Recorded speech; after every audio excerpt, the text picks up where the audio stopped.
नमस्ते मित्रों। मैं आपके सामने आज एक और इम्पोर्टेंट विषय को लेकर आया हूँ और ये है हार्ट हेल्थ। हार्ट हेल्थ विशेष रूप से जाड़ों में बहुत महत्वपूर्ण हो जाता है, इसका देखभाल रख रखाव करना। और मैं एक डॉक्टर साहब की वार्ता के आधार पर आपको कुछ बताने जा रहा हूँ। आप ध्यान देंगे, आप अपना केयर करेंगे, ये आशा करता हूँ। देखिए डॉक्टर साहब ने बोला कि वैसे तो जाड़ों का मौसम क्या कहलाता है, हेल्दी सीजन कहलाता है, लेकिन हार्ट के लिए, विशेष रूप से हार्ट पेशेंट के लिए, दोनों बातों पर ध्यान दीजिएगा। हार्ट के लिए एंड हार्ट पेशेंट के लिए, यानी कि जो घोषित हार्ट पेशेंट्स हैं वो, और एक आयु के बाद विशेष रूप से, और कुल मिला के सभी को हार्ट का विशेष ध्यान रखना ही चाहिए। क्यों? क्योंकि हार्ट को जाड़ों में काम अधिक करना पड़ता है, बाहर का तापक्रम कम हो जाता है और शरीर का ताप मेंटेन करने के लिए हृदय को अधिक काम करना पड़ता है। बॉडी का फ्लो स्किन की तरफ हो जाता है, तो जब बॉडी का फ्लो कहीं और चला जाएगा तो ब्लड को तो काम करने के लिए ब्लड चाहिए, हार्ट को तो काम करने के लिए ब्लड चाहिए ही चाहिए। तो वो क्या करता है, उसको अधिक काम करना पड़ता है अपना काम करने के लिए, जो ब्लड सक करने के लिए हो, कि सर्कुलेशन बनाए रखने के लिए कहिए। तो जब फ्लो दूसरी तरफ जाएगा तो उसको अपनी तरफ रखने के लिए अधिक काम करना पड़ता है हार्ट को। इसका मतलब क्या है, हार्ट को अधिक एनर्जी चाहिए। तो कहते हैं ना, ठंड में बाहर मत निकलो। कारण कुल मिलाकर मुख्य कारण यही है कि हार्ट को अधिक काम करना पड़ता है। ठीक है, आपका उत्साह, आपकी भावनाएं बहुत कुलांचे मार रही हो सकती हैं, लेकिन जो वास्तविकता है उस पर भी ध्यान देना आपके हित में है। तो एक तो ये हो गया। दूसरी बात ये भी है कि जाड़ों में वो पदार्थ हमें खाने चाहिए जिससे सर्कुलेशन ऑफ ब्लड बढ़िया बना रहता है। और वैसे तो आजकल प्राकृतिक रूप से भी रक्त की वृद्धि करने वाले पदार्थ मार्केट में हैं। मतलब मेरा सब्जियां हैं, आप गाजर खाइए, चुकंदर खाइए, खूब खाइए, ठीक है। लेकिन वो नियमित रूप से अगर आप कर सकते हैं तो ठीक है, आप नियमित रूप से बाजार जाएंगे, नियमित रूप से आप गाजर का, चुकंदर का सूप बनाएंगे, टमाटर का सूप बनाएंगे, नियमित रूप से आप कर सकते हैं तो वेल एंड गुड। नहीं तो क्या है कि सप्लीमेंट्स आते हैं। सप्लीमेंट्स में क्या है, हमारे सप्लीमेंट्स तो विशेष रूप से एकदम ऑर्गेनिक हैं, सर्टिफाइड ऑर्गेनिक फार्म्स हैं। कहने के लिए, हमारे कहने का आप ना माने, सर्टिफाइड ऑर्गेनिक फार्म्स हैं, क्योंकि कहने वाले तो बहुत सारे लोग हैं कि हाँ जी ऑर्गेनिक है, कौन देख रहा है जाके वहाँ पर। और ये भी करना कि लोग ऑर्गेनिक पे एक पैसा खर्च नहीं करते, कि उन्हें विश्वास नहीं होता है, उन्होंने जाकर देखा तो है नहीं। अच्छा, फिर हम आ जाते हैं हार्ट पे। तो एक तो प्रोटीन इंटेक बढ़ाना चाहिए, कि डॉक्टर साहब का सुझाव है, प्रोटीन इंटेक बढ़ाना चाहिए। प्रोटीन भी कौन सा होना चाहिए? 9 एसेंशियल अमीनो एसिड वाला प्रोटीन ही सही प्रोटीन होता है। मार्केट में बहुत सारे लोग हैं, टीवी पे बहुत सारे ऐड हैं, वो बोले पावरफुल प्रोटीन। भैया क्या पावर है आपकी पावरफुल प्रोटीन में? विशेष क्या पावर है? मैं बताता हूँ आपको। 9 एसेंशियल अमीनो एसिड्स से प्रोटीन बनता है। तो वो जो 3 पावरफुल प्रोटीन बता रहे हैं ना, वो 3 अमीनो एसिड्स हैं। अमीनो एसिड्स 3 हैं, होने कितने चाहिए? 9। एक भी अगर अमीनो एसिड कम होता है तो हजारों तरह की रासायनिक अभिक्रियाएं हमारे शरीर में होनी कम हो जाती हैं, प्रॉपर नहीं हो पाती।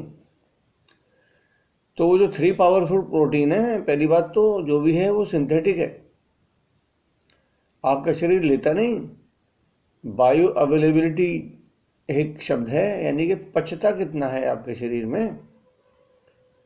अन्यथा हम अपने आप को भ्रम में रखे हुए हैं, अरे पावरफुल है। जैसे मैं तो ऐसे करता था, अरे विटामिन लिखा हुआ है इस पे, वाह मजा आ गया, खाओ।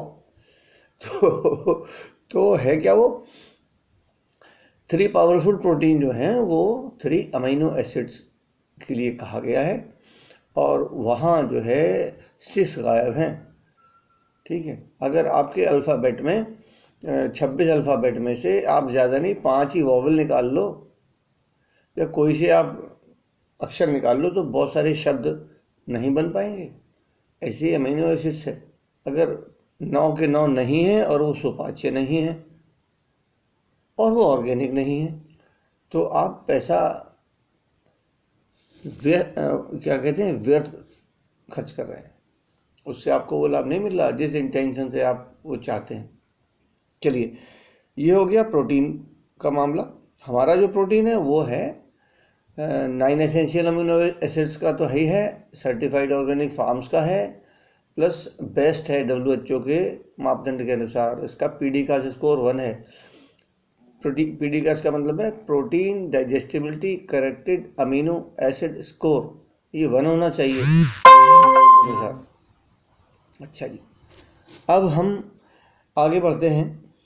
एक तो डॉक्टर साहब ने कहा कि अधिकतर बीमारियों की रोकथाम के लिए एक और है पदार्थ जो ज़रूरी है, वो है ओमेगा 3। और ओमेगा 3 हम लोग हमारे हार्ट के लिए बहुत ही बढ़िया है, हमारा ट्रिग्लिसराइड्स को भी कम करता है ये, और बहुत सारे लाभ करता है। मैं यहाँ एक एक अगर प्रोडक्ट की सारी बातें बताने लगूंगा तो ये बहुत ही लंबा हो जाएगा, वो तो एक एक टॉपिक ही एक एक वीडियो बनाने के लायक है।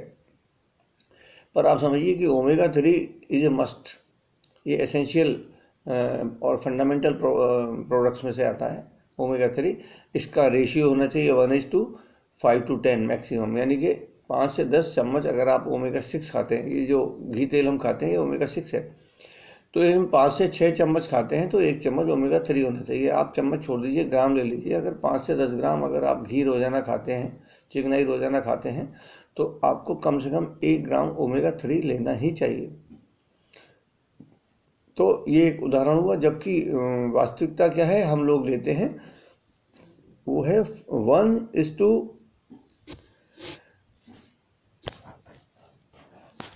1:70-80, इतना अधिक चिकनाई खाते हैं। और जाड़ों में तो कुछ ज़्यादा ही जोर चलता है चिकनाई की चीज़ों का, ठीक है ना। अच्छा जी, तो ओमेगा 3 जरूरी है। इसके अतिरिक्त को enzyme Q10 very very helpful. 40 साल की उम्र के बाद से को एंजाइम Q10 का उत्पादन हमारे शरीर में होना कम होता चला जाता है, और ये खर्च भी होता है।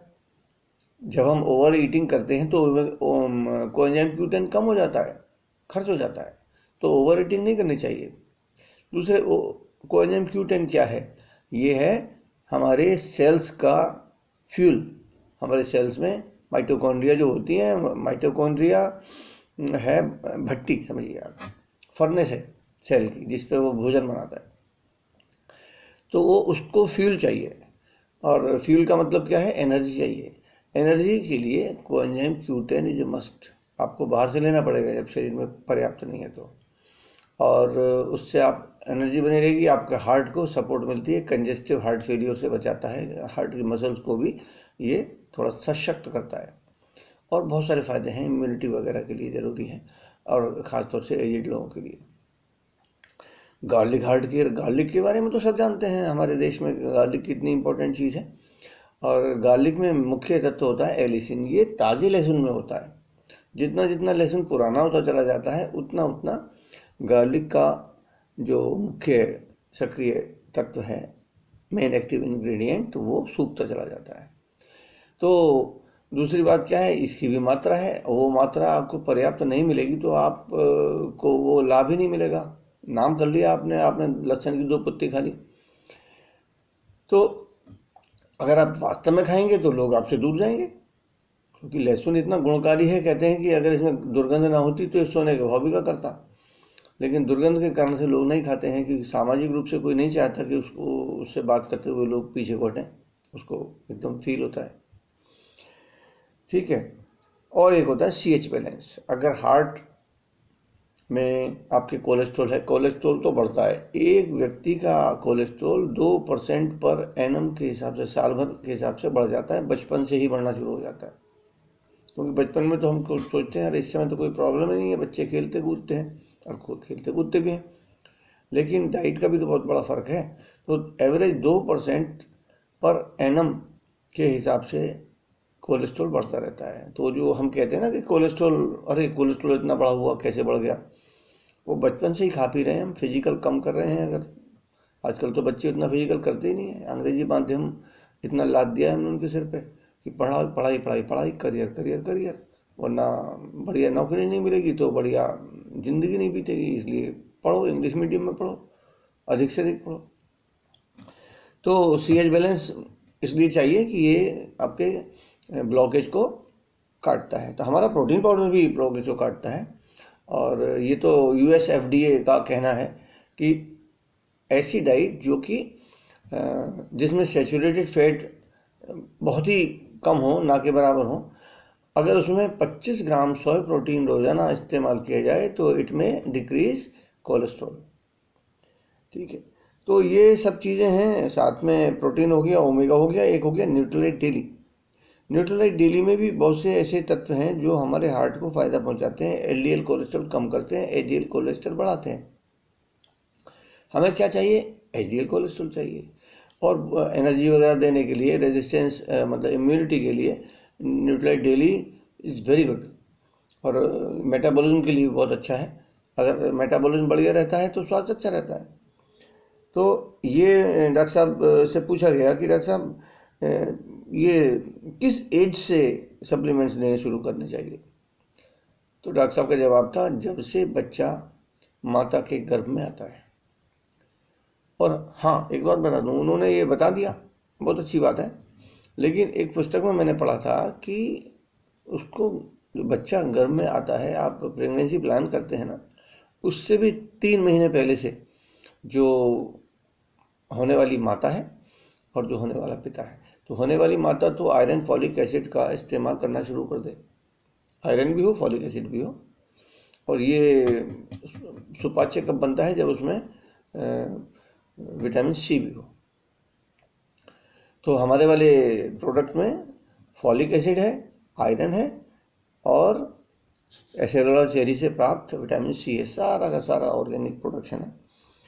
तो वो विटामिन C भी बोलते हैं, वो जो है विटामिन B भी बोलते हैं। हस्बैंड वाइफ दोनों को लेना चाहिए कम से कम 3 महीने पहले से। और बाकी तो प्रोटीन, ओमेगा डेली तो सबके लिए है ही है। और ओमेगा को विशेष रूप से बोला। अच्छा, अगर होने वाली माता जो है अगर पहले से ओमेगा 3 ले रही है तो उसके बच्चे को बहुत लाभ पहुंचता है। बच्चा इंटेलिजेंट भी होता है और प्री मैच्योर डिलीवरी के चांस कम हो जाते हैं। बच्चा लो वेट होने के चांसेस कम हो जाते हैं। ठीक है, तो अब डॉक्टर साहब कहते हैं कि भाई अब तो बीमारी की कोई उम्र ही नहीं रह गई, तो सप्लीमेंटेशन तो बहुत ज़रूरी है। सप्लीमेंटेशन के बहुत सारे कारण हैं जो ज़रूरी है ना। तो हम बेसिक से ये मत समझ सकते हैं कि हमारे जो खेतों में है वो केमिकल फर्टिलाइज़र लगता है तो अधिकतर न्यूट्रिशन तो नष्ट हो जाता है, और बाकी सब आने में, ट्रांसपोर्टेशन में, बनाने में, पकाने में और खाने में, चबाने में कोई तरीका हमारा कुछ भी परफेक्ट नहीं है। अच्छा, हार्ट मसल को सप्लाई मतलब कम नहीं रहनी चाहिए, यानी कि ब्लड, आपका हीमोग्लोबिन भी पर्याप्त होना चाहिए। सर्कुलेशन तो तभी होगा ना जब हीमोग्लोबिन ही नहीं है, तो सर्कुलेशन कहाँ से होगा? कभी कभी ऐसे भी केसेस आ जाते हैं 5-5, 6-6 हीमोग्लोबिन रह गया है, तो समझ लो ये तो मतलब मृत्यु को निमंत्रण दे रहे हैं बिल्कुल सप्रेम, अनजाने में। तो अब क्या कहते हैं, कोई क्या ऐसा लक्षण है जिससे पता चले कि सप्लीमेंट्स लेने का समय हो गया है? तो कहते हैं डॉक्टर साहब कि भैया जब लक्षण प्रकट होते हैं ना, तब तो डॉक्टर का समय होता है, तब ना डॉक्टर का समय होता है। तो इसलिए जो है लक्षणों के उभरने का इंतज़ार, वेट न कीजिए, सप्लीमेंट्स समय से लीजिए। और विंटर में रेस्पिरेटरी सिस्टम की भी समस्या होती है, तो इम्यूनिटी का भी ध्यान रखना है आपको, खासतौर से फेफड़ों की इम्यूनिटी। और इसके लिए हमारा न्यूट्रीलाइट तुलसी है, बहुत ही बढ़िया है।